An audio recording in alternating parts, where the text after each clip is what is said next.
part of the Press Play Podcast Network.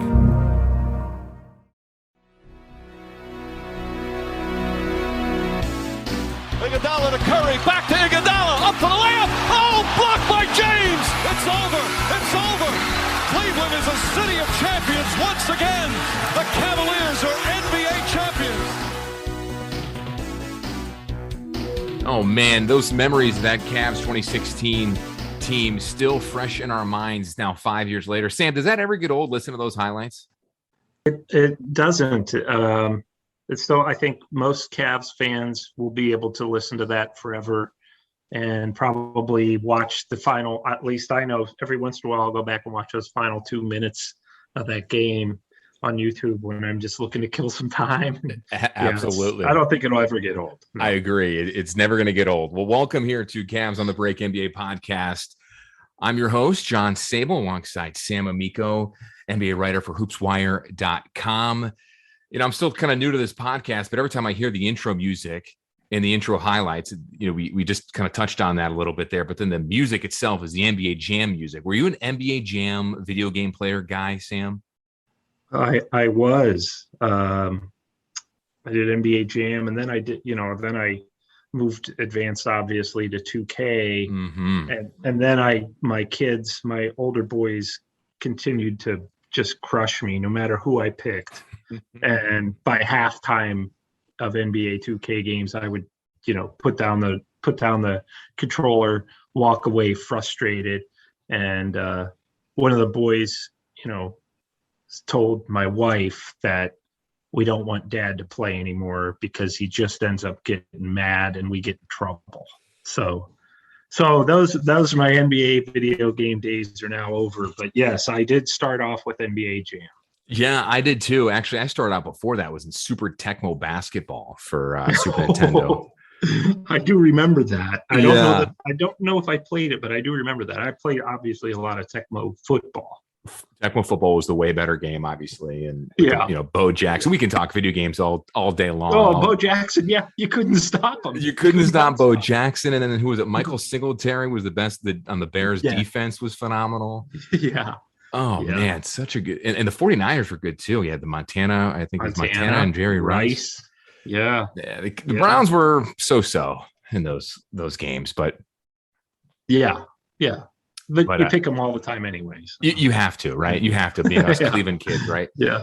Well, I had to actually ask you that because this is the second time I've been on this podcast here since the Cavs season started, and I've been wanting to ask you about the NBA Jam, music and what your relationship was like with that game. It was for me. I remember playing that game a lot with my brother, and it always brings back memories. And they brought the game back now in those one arcade up games that you can buy at like Costco or Sam's Club. And man, my wife won't let me buy one because I don't have the room for it yet. One of these days I'm going to just surprise her with it and might get kicked out. I'll just call you to come over. We can play with it. But we can play that while we're living at the YMCA. Yeah, we'll go throw it in the garage. Well, for those who don't know, I am a sports anchor reporter down here in Tampa, Florida. I'm a Cleveland native, big Cavs fan. I am also a podcast host right here on the Press Play Podcast Network. My brother, Scott Sabol, who, if that name sounds familiar to any of you out there listening, he's a meteorologist on Fox 8. He and I have a podcast on the network, Sabol Brothers on the Baseline, where we talk all Cleveland sports all the time. Shameless plug here, but I gotta mention our latest podcast with the former Cavs legend. Can we label him a legend? Maybe not a legend, but all-star for sure. And Sean Kemp was our latest episode, so go check that out. I don't know. Would you label him a Cavs legend? I don't think so.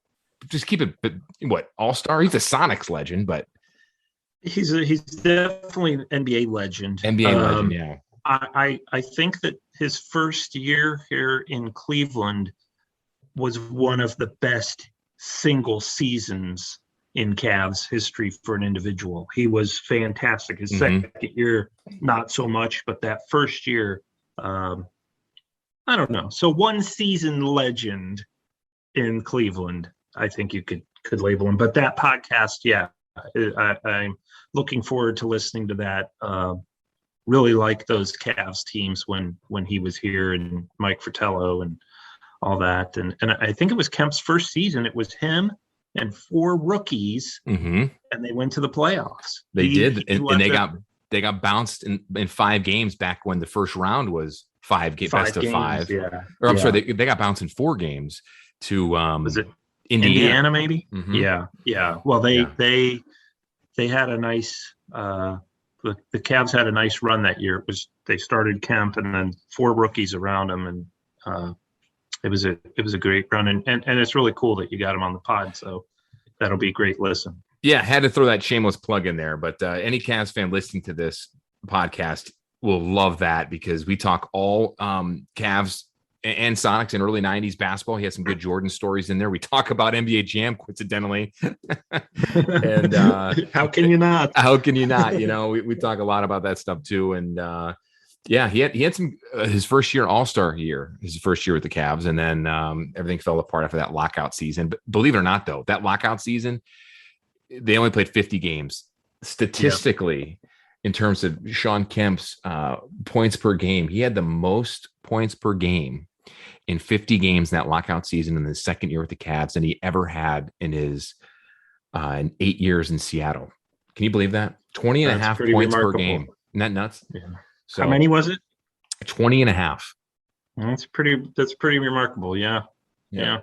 He was a player in his prime. My goodness. He revolutionized the power forward position, if you think about it. And we talked a lot about that too. So we went old school too. So go check that out if you can on the Sabol Brothers and the Baseline podcast right here on the Press Play Podcast Network. All right, now how about let's go back to our podcast here, Cavs on the Break, an NBA podcast. Sam, last time you and I talked a few weeks back was before the Cavs embarked, the current Cavaliers embarked on that road trip out west. And you and I were pretty bullish on what was going to happen there. And boy, were we wrong. 3-2 on that West Coast trip. That was incredible for a young team like that. Proved us all wrong, played some great playoff teams, played the Lakers, and, really just, played some decent basketball, had some, losses, those 2 losses in Phoenix and against the Lakers, but those were competitive games.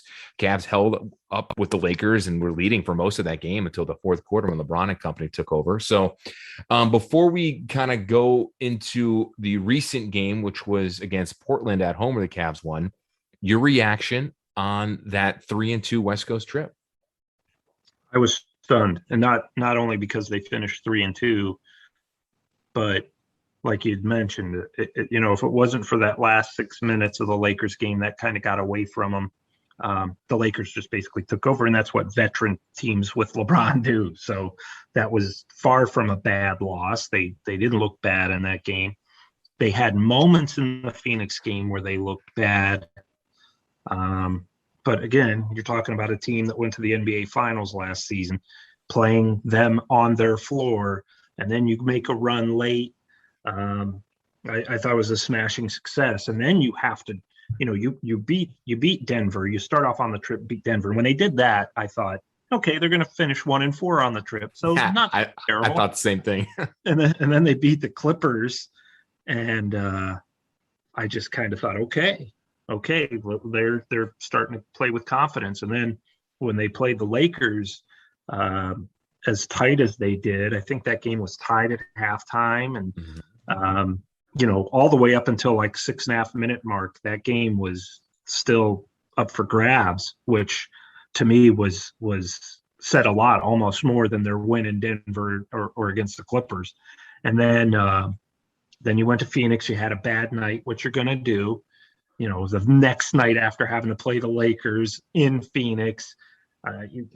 But I thought they fought and they did some good things, and they didn't just mail it in when they got down big in Phoenix. So I thought that was okay. And then you got to fly all the way across the country, face a Hornets team that was on their court that was pretty hot at the time, and then you go in there and beat them.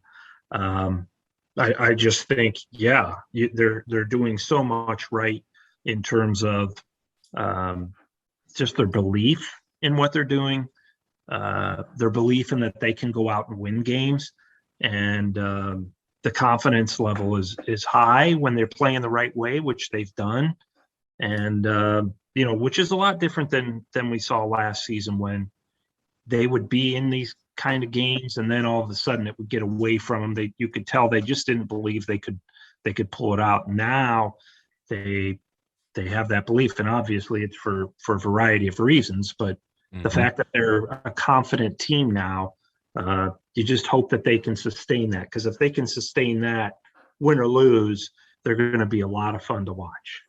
Yeah, that Hornets game surprised me because, first off, it's a scheduling snafu, if you will. You're going to play on the West Coast and you have an East Coast game before you come home. To me, that felt like the ultimate trap game, if you will, in terms of just you're coming off such a high and you're going back to the East Coast. You got the time change. I mean, it was 2 days later after the Suns game, but still, I thought they were going to lose that game. But no, it was close. They won by 3, but and then they came home and then they beat the Blazers. And we'll touch on that in a second. But I think the biggest thing that surprised me was in these close games against these competitive perennial playoff teams, Denver, both LA teams, and of course, Phoenix, you have such a young Cavaliers team. And then there's going to be growing pains. We all know it. And we're still going to hit on some. There's going to be a lot of issues with this team going forward, just in terms of those growing pains, things they're going to work on. But you didn't see them buckle under the pressure in a lot of ways. Yes, the Lakers pulled away, but those are the Lakers, and that's with LeBron. That's going to happen. Yeah. You can't be upset about that. But just the way that they played, there was never, in terms of the body language, just watching it on TV, there was never a sense of this team just kind of going through the motions. There was never a sense that the stage was too big for them. I mean, they were playing with a level of confidence that we haven't seen in a while.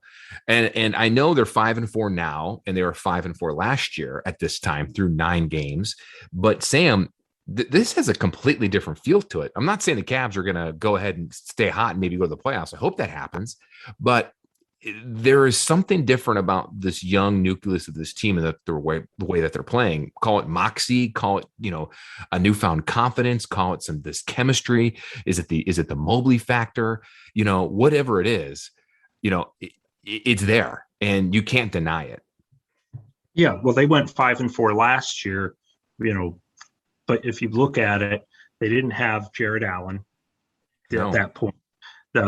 Obviously, they didn't have Markkanen, and they didn't have Mobley. Mm-hmm. So those are your 3 7-footers. And then you throw out 2 6'1" guards. Now, you and I might have talked about this a little bit, like, well, that's not the way the NBA is going. Right. The NBA is 6'6", 6'8" guys that can shoot from the perimeter, that, can light it up from the perimeter. Well, the Cavs have managed to turn this unconventional, unique lineup to their advantage, and you're not going to score at the rim on them real easily. I like how the big guys are going out to defend the perimeter, and they're hard to guard now. They've made that lineup difficult to guard. And then, when healthy, you're bringing in Kevin Love and Ricky Rubio off the bench. And usually there's kind of that 8th guy. One time it was Lamar Stevens. Mm-hmm. Another time it was Chetty and a little bit Dean Wade, a little bit in some. Well, you're right. I was going to say, Dean Wade starting the other night. So now you got Windler got some time because of the Martin and Lover out. And Jay managed to keep these guys. First of all, they have they have his voice, or his Bickerstaff has the players' admiration. He has the respect, and what he's installed is when players see that this is working, then they trust the coach, and those are 3 huge things. And he's very level-headed. He's very even keel. He'll get on guys if he has to, but for the most part, he's pretty even keel. He's pretty much like, don't worry about it. If something goes wrong, we got this.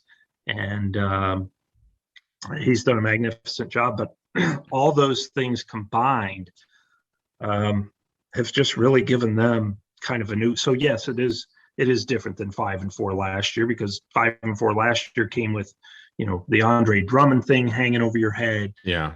Kevin Porter Jr. hanging over your head. You didn't know what was going to happen with him. Now all of a sudden, those things are gone. Everybody kind of knows what their role is as long as they're healthy. And I just think there's a lot of fluidity and a lot of organization of what they're doing. And Garland and Sexton are another year older. Jared Allen's another year older. And, Markkanen's been a little bit up and down, but I think he's mostly what they expected. Mm-hmm. And then Mobley has been, to me, where I'm old enough to have seen Garnett's rookie and sophomore years. Mm-hmm. And while Mobley's not that kind of fiery guy, he's a more quiet, even keel guy. He's making a similar impact, and his ability to defend not only at the rim but on the perimeter, and what he can do with the basketball in terms of, we know he's not going to force shots, but he can also pass. I just think that they, take him off this team. This team is not 5-4. He's 100%. A huge adjustment and or advantage for them. And boy, it looks great right now. Look, it sure does. It looks a lot of fun. And hey, veteran teams, John, would kill to go out on the West Coast, come back, play Charlotte, then come back and play that home game and emerge from those 6 games with a 4-2 record. Yeah. The Los Angeles Lakers would kill for that, to go out on the East Coast and do the same thing. So the fact that they're 5-4 and their schedule has already been very difficult is what makes this year, to me, different than last. Absolutely. And you know what? I don't remember. We can go back and look at it or look it up, but I don't remember or recall in LeBron's second tenure, those 4 years, the Cavs going on the West Coast and having that much success against teams that had that level of perennial playoffs. Because there was always a couple games on that West Coast trip during those years, because you had some random injuries with Kyrie or Love or LeBron, maybe taking a day off, not playing, where the Cavs just either, I don't want to say wet the bed, but I mean, they just they lost a game they shouldn't have lost. And they were okay to do that because they were, playing and saving themselves for the playoffs. So it's a little different. I'm not trying to compare it, but my point is, to see a team do this, and to your point, Sam, is very rare to come out of like that, out of a West Coast trip, East Coast team, and for it to come with a really young team just goes to show how important and critical and also impressive. So, the other thing too, you talk about Mobley. Well, they're young, they're hungry. I was just going to say they're young and hungry, and that plays a big role in all this. And they hear what people like me and you and others who doubted them. They hear that, they hear the doubts, and that they use that as fuel. And when you're a young team like that, sometimes you go out there, you don't know any better. It's like, we're not supposed to win, so whatever. And they've really used all that to their advantage. And I think the 2 biggest changes right now with this team, as you compare the ones from last year, you touched on a lot of it, but, I think obviously the Mobley impact is phenomenal. This kid is on rookie of the year type status or start so far. I mean, his play, maybe his stats may not be there, but depending what the rest of the field would be, but still, I mean, the kid's averaging, 13 and 8 a game through 9 games. And, he has taken over some of those games too, in certain possessions. His wingspan, we talked about it in previous episodes. His wingspan's phenomenal. He glides like a deer on the court, but he's athletic. He could shoot the 3. He came up with a big 3 against Portland. Well, again, we'll talk about the Blazers game in a moment here, but his play for a guy who is a rookie, who is so young at 20 years old, doesn't turn 21 until June, he's not afraid of the stage. And you can come back to what you just said. You're young, you don't know any better. And Bickerstaff and the coaching staff needs to get a lot of credit for mentoring him a little bit here and helping him go through some of these intimidating games as a rookie rather. The other issue to me other positive or difference is the impact of Ricky Rubio and what he's been able to do on the court and also helping Sexton and Garland. So I think that has alleviated a lot of pressure from those 2 guards, but also has made, Mobley's position and his play a little easier too. I mean, Rubio has done that, and he's played really, really well. Surprisingly, I shouldn't say surprisingly, but it's encouraging because you knew what you're going to get from him.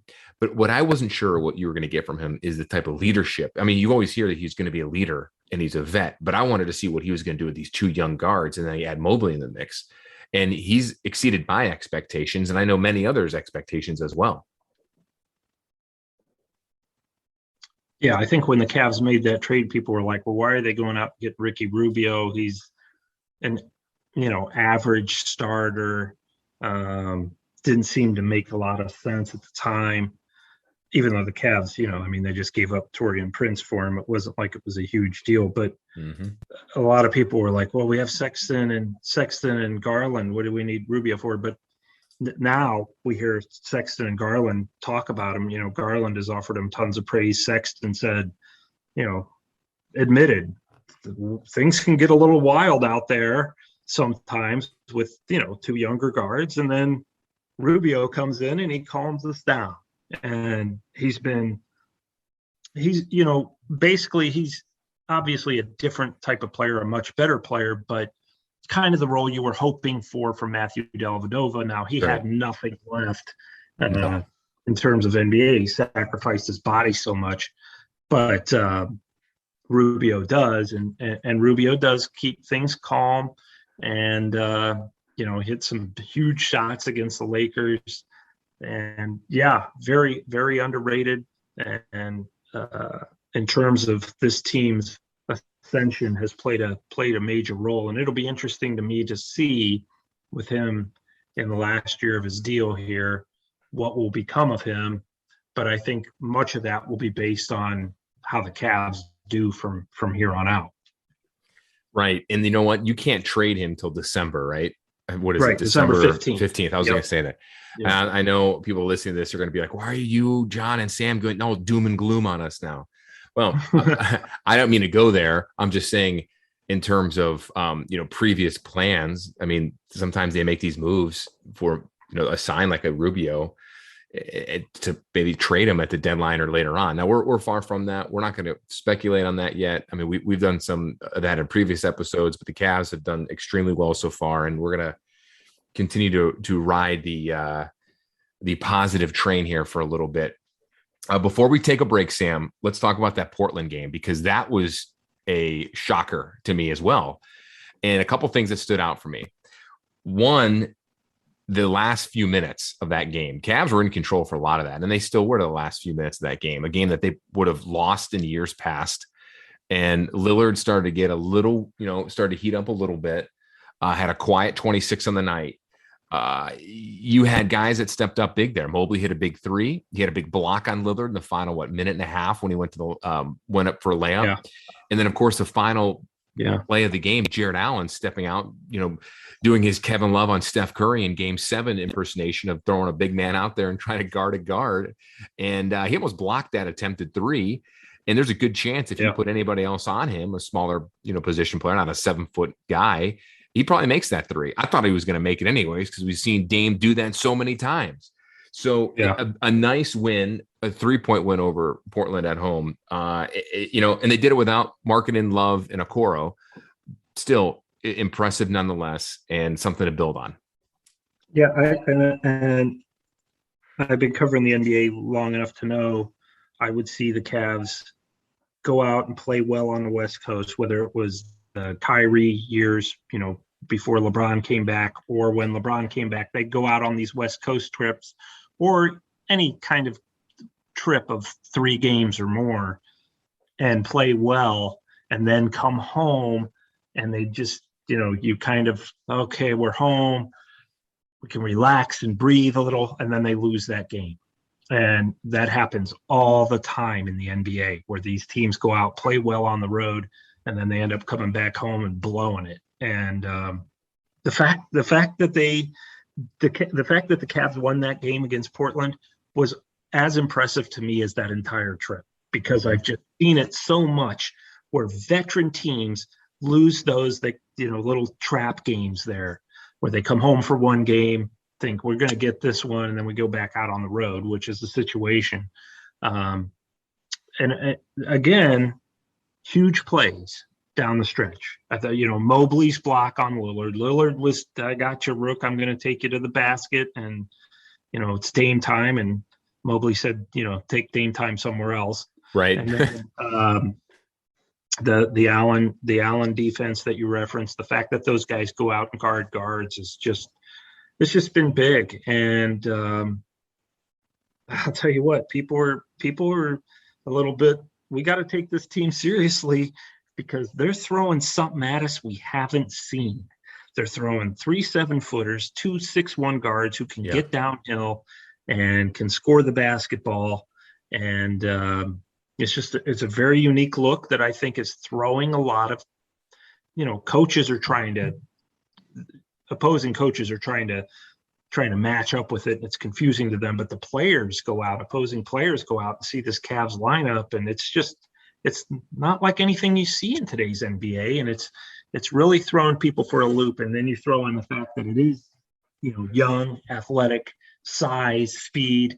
They've got everything, and all we were going to wait for is for them to grow, and they've grown quickly. At least through the first 9 games, they've grown very quickly in terms of confidence and or frankly know-how when it comes to winning at the end of games.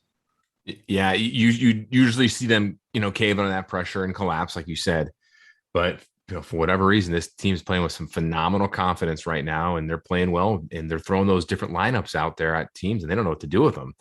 One other thing I can be remiss to say about that game was it was good to see Dylan Windler get 21 minutes and score 13 points. This is a kid, and we haven't really talked about him, at least you and I haven't on any of these episodes on the podcast, Sam, but he's under the microscope this year. And, I think he's up for an option this year, this offseason. Is that correct? Player option?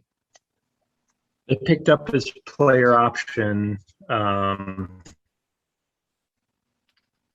But I mean, he would be clearly a trade candidate if he, right. Okay. At this point in his career, he would be nothing more than a throw-in a trade to make the trade work. But he this is a make or break season for him in Cleveland for sure. Right. And we need to see a lot more out of him because he's been hurt, the last few years of his career, the start of his career. So it's good to see him get some minutes. And I think, depending on other guys in the roster, once Okoro gets back from his hamstring injury, I think you'll get Windler get some more minutes, and he needs it, and we need to see it from him.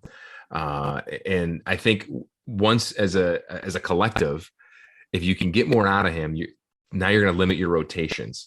And when you limit your rotations, it's obviously, and of course, different variables will affect that, but you're going to need to see it only because of what you can do with them on the court. And if you do maybe try to upgrade this roster with a trade, if you're in a buyer's mode, you can add them into it. If you're a seller's mode or whatever the case is. So I thought that was really good to see him score the 13 points. And I think 11 of those came in the first half, I believe. Yeah. And he could use it, and the Cavs could use it. If he develops, he's athletic enough that, he's not going to embarrass you defensively. And they could frankly use a guy who's got some size and athleticism who can knock down threes. And he, that's how he arrived in Cleveland. He just needs to stay healthy. And if he continues to do those things in practice, he'll get his opportunity. Or frankly, if he gets the opportunity in a game, he's got to produce. And that's exactly what they're looking from him, what he gave them against the Blazers. Real quick, before we do take a break, Sam, what are you hearing on Okoro?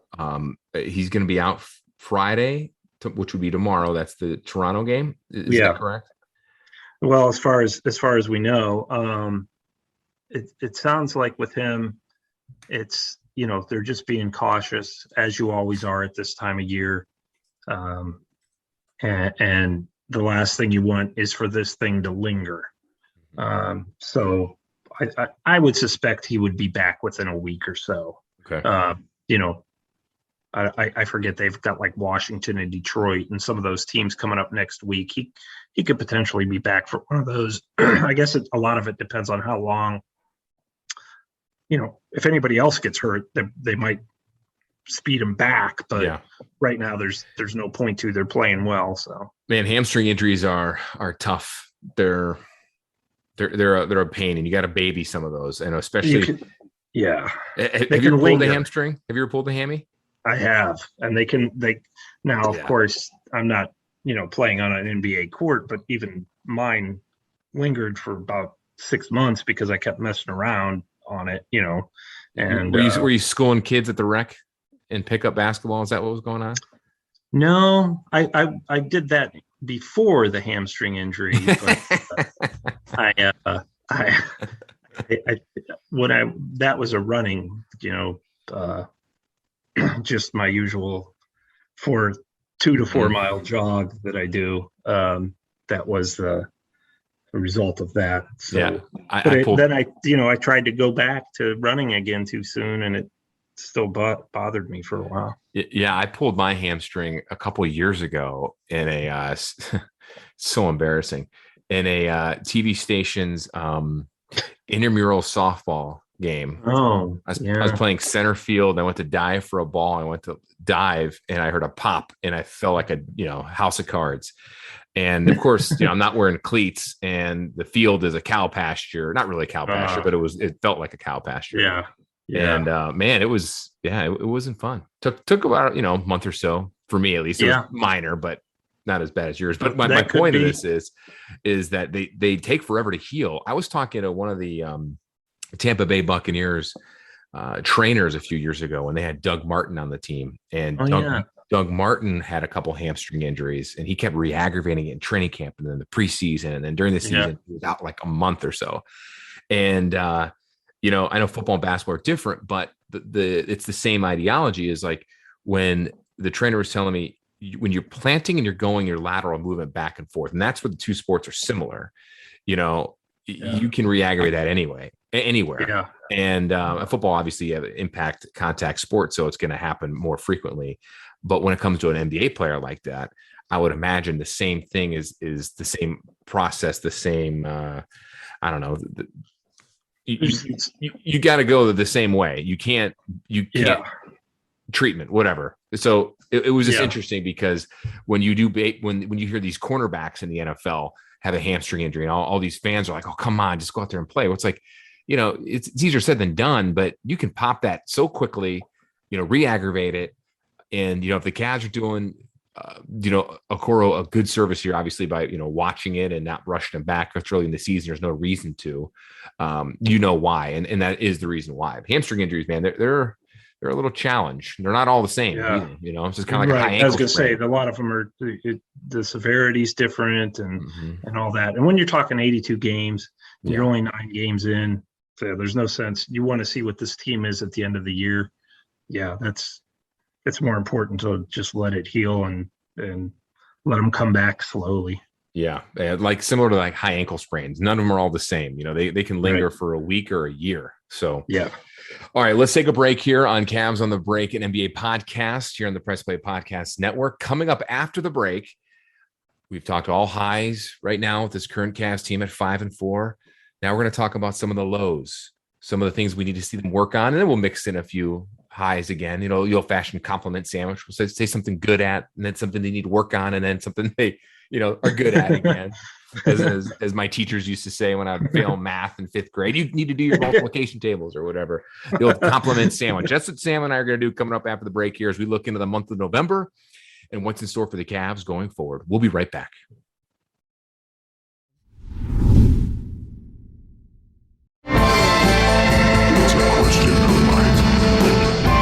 Hey everyone, I'm Holly Wetzel. And I'm Jeremy Powell. And we are your hosts of The Orange is Oranger, a Cleveland Browns podcast on the Press Play Podcast Network. We give you all the dog pound coverage that you'll need each week to get you ready for kickoff and beyond.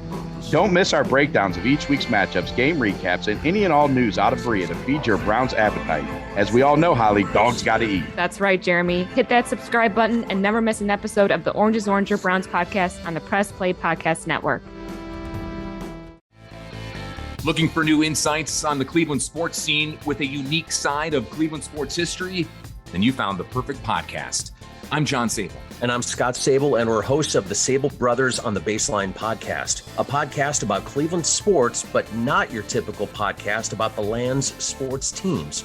Join us as we embark on a journey of sharing a unique and historical side of Cleveland sports history with the help of some former Cleveland sports stars and other historical figures. All right here on the Sabol Brothers on the Baseline podcast, part of the Press Play Podcast Network.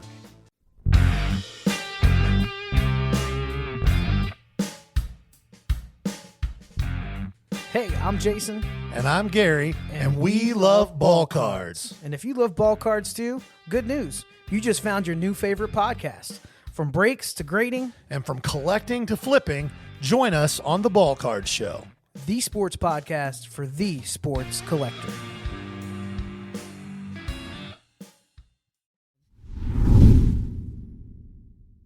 Welcome back to Cavs on the Break, an NBA podcast right here on the Press Play Podcast Network. John Sabol alongside Sam Amico. We've recapped so far many highs of the Cavaliers' first 5 and 4 start of the season, which is pretty remarkable. Now let's talk about some of the things they need to work on, and then some things that are still positives and all that good stuff. So First off, anything that we didn't touch on that we wanted to touch on in terms of the positives, or we hit everything? I think we hit most things. Their defense has been much better consistently. Mm-hmm. And offensively, they've seemed to mesh is way better. Yeah, I mean, you can't really have too many complaints. They're meshing. There's not been any selfishness. There's not been any, boy, this guy's shooting too much, and I just think they've gone above and beyond what anybody expected through 9 games, especially, again, given that early schedule. Okay, I agree. Now let's go to some of the negatives. And I'm going to throw one negative at you, and then you can take it from here. You talk about the defense. Okay, there's been more consistency there. I'm a little leery and not really confident that they can keep that type of pace up, only because of the inexperience factor. That's one thing I think to keep your eyes and ears on in terms of how this team is going to continue to play like that. Usually with young teams, you're going to have massive defensive breakdowns. Surprisingly, that hasn't happened yet. I still think you will see that at some point in time. It's only natural. It's not necessarily a really bad thing. It just happens with young teams. We saw it last year all the time. One particular stat and player that I am a little disappointed in, and I've been a president and CEO of the Darius Garland fan club. He's played okay, hasn't maybe had those breakout games, but he's turning the ball over way too many times, in his 8 games he's played, and he hasn't played in all 9 games, I don't believe. Right. Yeah. He's 7th in the league in turnovers so far at 29 turnovers total. I'm not a big, look at the stats or look at the overall breakdown, the numbers. And I know that's going to happen as a point guard. It could be a case, Sam, of him trying to do too much, but I would like to see him take care of the ball a little bit more so far early on. And I guess I could say I'm nitpicking a little bit because I love Darius's game, but that's the one thing I think that if we're going to talk a little negative, some of the minuses here. Well, you're not alone. JB Bickerstaff has, brought it up, and Darius has brought it up, the turnovers. And yeah, it's something that if you're going to be the quarterback, you got to take care of the ball. Frankly, this is really this is adjustment for him and Colin. The fact that they're playing with 3 7-footers out there, that's a little bit of an adjustment, not to make too much of an excuse for him, but, I think the fact that they're playing playing pretty well in spite of that, it makes it not such a big deal. It'd be different if they were, 2-7 right now. Sure. But yeah, that's definitely something that they, both the guards, both Collins turning over too much too.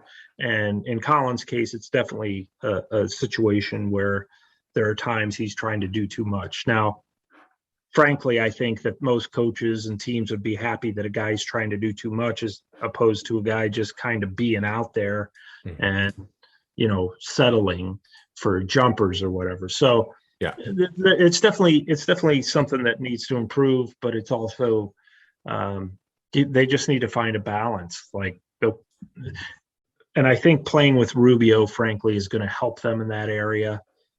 He's somebody who every once in a while he'll make a boneheaded turnover, but by and large, he is somebody who values possessions. He's a great ball handler, and just kind of watching his rhythms. And as Sexton himself said, the guards, Sexton and Garland, can get a little bit too excitable, a little bit too wild sometimes, and then Rubio will come in the game and calm things down. And they're seeing that every day, not just in the games, but in practice, and just him being in their ear a little bit. So, yeah, it's an issue, but it will be an issue if they're still doing it after 30, 35 games. Right now, they're still feeling their way around, and guys, when you have the basketball and you're playing with 3 7-footers that all of them are very capable of scoring themselves and getting in good position, it's moving fast. There's some confusion. So I think, yes, they need to clean it up. Is it a major issue right now? No, far from it. Yeah, and I agree. And I'm nitpicking there. And, to be fair, Colin Sexton has, like you said, he's turned the ball over quite a bit too. Interesting stat here. When you look and compare their stats so far, and again, I'm not trying to be stacked. I'm not trying to be contradict myself here, but looking at their numbers, their turnover ratio has both increased so far this season compared to last year.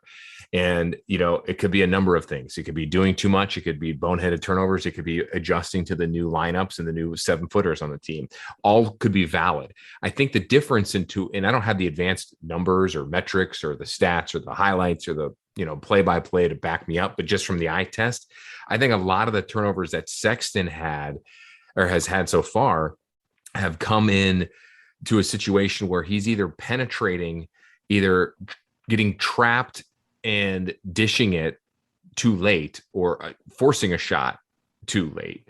Whereas Darius is maybe becoming a little bit more trying to weave the ball in too tight or too close to certain guys inside, or get a little careless on the pass. I mean, whatever it is obviously they know it. It's a little baby, this much of a concern going forward.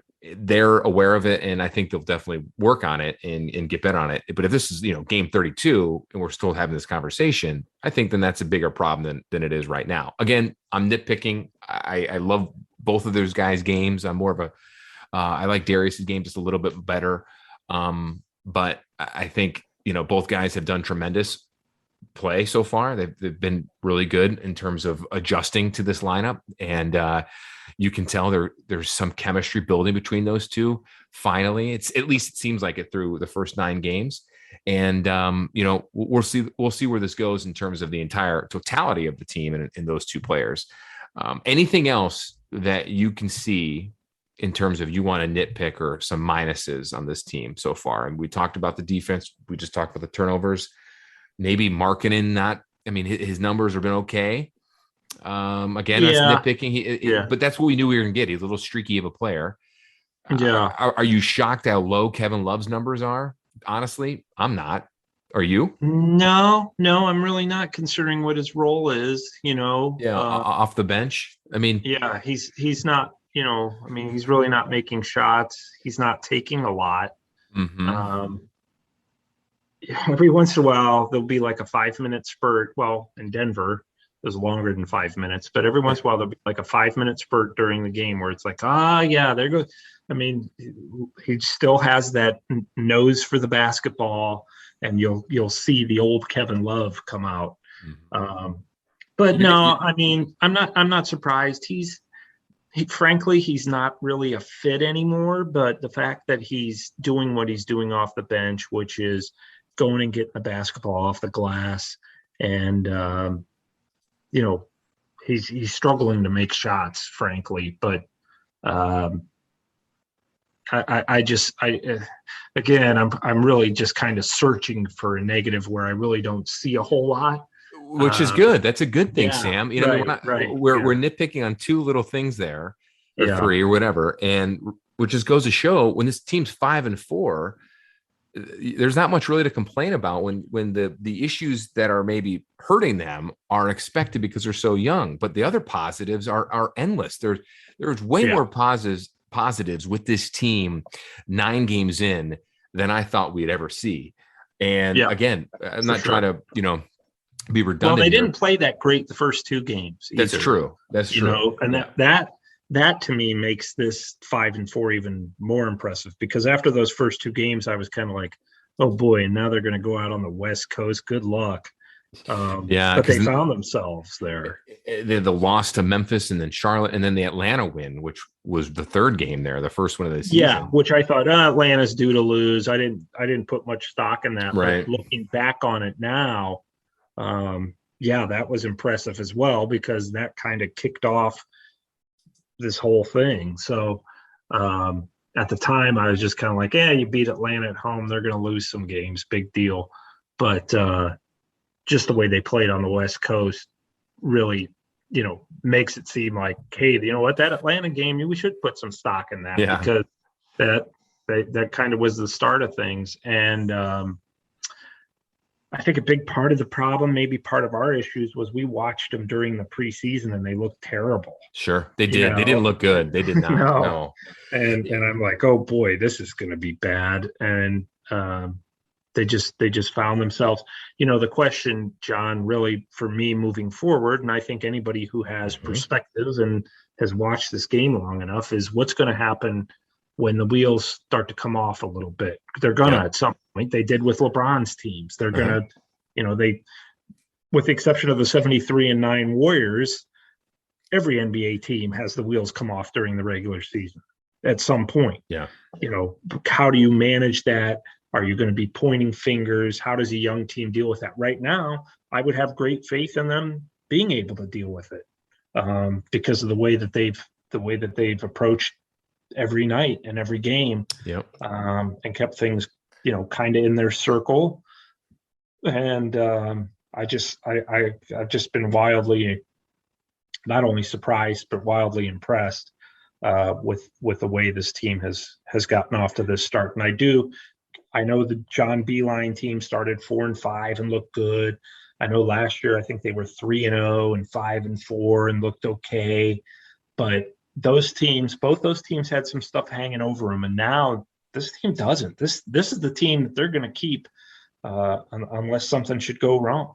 Yeah, and those rosters of those 2 teams were a little flawed too, and that Beeline team, and of course last year with the Drummond and Kevin Porter Jr.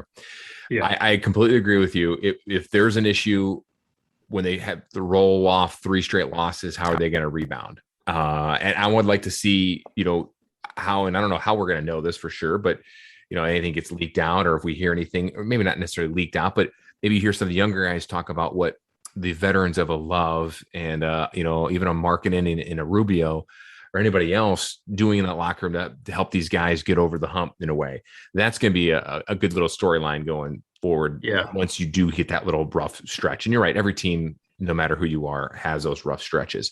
Real quick, before we wrap this up, this latest episode up, I'm looking at the month of November here and the schedule wise. And, there's some balance here where they can get some wins. And then there's still some tough games there. You're at Brooklyn one night. And now I'm just not going in order here, but you have your Toronto Friday here tomorrow. But then after that, you got some winnable games. But then you have the Brooklyn. You play the Warriors, you play Brooklyn again. You have a 3 stretch there on November 17th, 18th, and the 22nd when you're at Brooklyn, and then you're home to the Golden State and then Brooklyn again. So there's 3 straight games right there. That on the calendar, to me, is going to be a really, really intriguing situation in terms of how this team is going to be if you lose 1 or lose 2 or lose all 3. And then after that, you've got Phoenix at home 3 days later. Yeah. And then you got Orlando, which gets favorable. And then, of course, Dallas and Miami. And then, I passed a lot of those other games there on that schedule of some favorable other games on there. But my point is, to your point, you're going to get a rough patch. We thought it was going to be that road trip here to the start of the season. Hasn't happened yet. You may get it here later in the month. And it's not about to hit the panic button. It's about recalibrating and see what you can do to grow. Yeah. Well, and first of all, let me deal with the schedule. Toronto's been playing extremely well. So playing up at their place, that's never easy anyway. But the fact that they've been playing real well right now, they just went into Washington, who had been playing real well, and beat them the other night. So that's a tough game right there. And then when do they play Washington? They've got Washington coming up. It's like early next week, isn't it?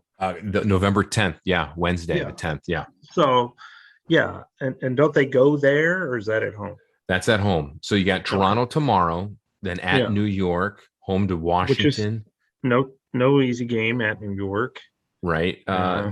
Detroit. And then you got a weird not even a home and home. It's a home game and a home game with Boston. Another weird scheduling fluke there, where you're at home against the Celtics on Saturday the 13th, and then home against the Celtics again on the 15th. Usually when you play back-to-backs, you're doing a home and home. This home one, and road, this is a weird schedule this year. So, but Boston's always tough.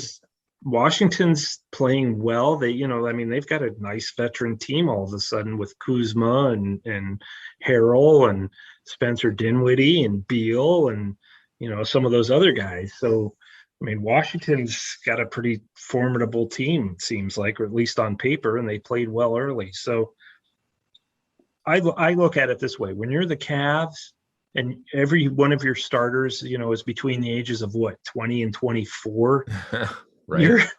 Every night is a challenge, because you've got every team's probably going to be 90% of the teams in the league are going to have more experience than you in their starting line. And that's always a challenge, because you never know with youth in pro sports. It's always going to be wildly inconsistent. And to me, when I look at them and I look at the schedule, I'm like, the way they've played right now, I can't predict what they're going to do, because you usually predict they're going to lose, and they haven't been doing a lot of that. So it's hard to tell. I just think what's important for them is to maintain this level of confidence and competitiveness.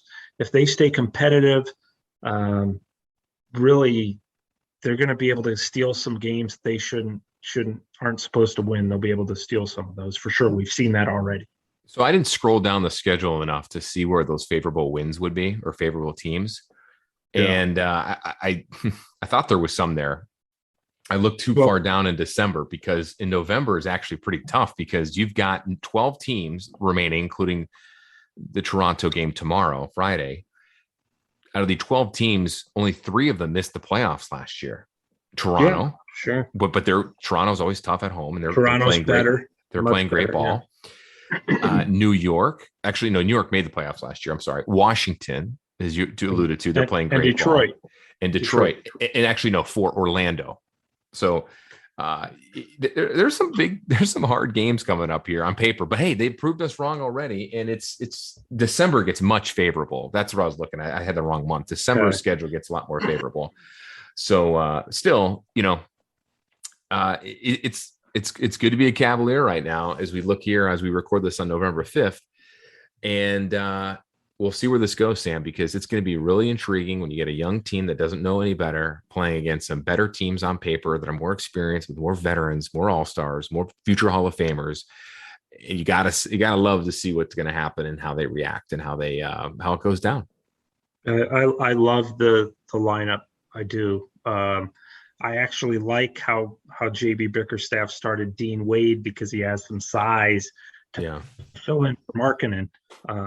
It was really like, we're not going to start Chetty,